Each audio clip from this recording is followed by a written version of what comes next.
Na ukweli ni kwamba ninazo gari 2-3, sio nyingi. Ninazo 2-3 na Rombo haikuwa sehemu ya kuleta gari ya wagonjwa. Nilishazigawa kwa wabunge wengine. Lakini sasa nilipofika hapa, namna mlivyonipokea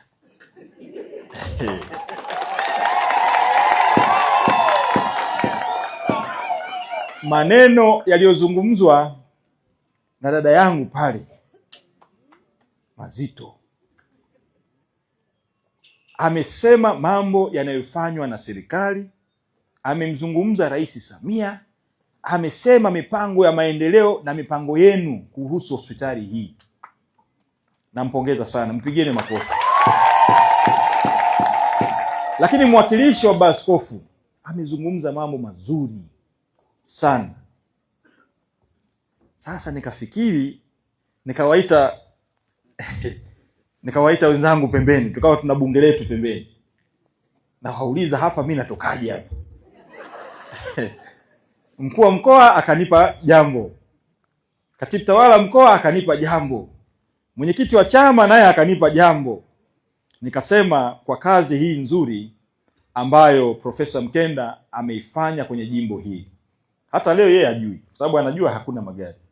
Lakini kwa heshima kubwa mlionipa mimi, kwa heshima kubwa mliompa rais wetu Daktari Samia Suluhu Hassan, wiki ijayo nitakaporejea kwenye ziara nitawaletea ambulance kuwakabidhi hapa.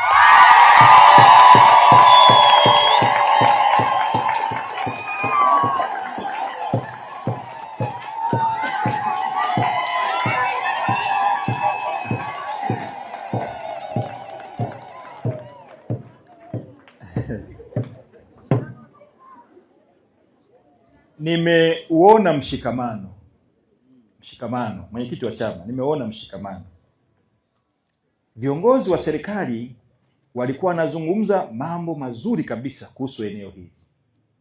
Viongozi wa chama walikuwa wanazungumza mambo mazuri kabisa kuhusu namna ambavyo mmedhamiria kuokoa maisha ya Watanzania. Na mimi nikasema pamoja na kwamba magari tulishagawa, lakini nitaleta kipaumbele nitakaporejea kwenye ziara yangu. Kama mtanipangia tena wiki ijayo baada ya vikao vya baraza, basi namuelekeza katibu mkuu, mkurugenzi huko hapa, mwambie katibu mkuu ninayo orodha ya wabunge wengi, lakini kipaumbele kwanza Rombo na hapa.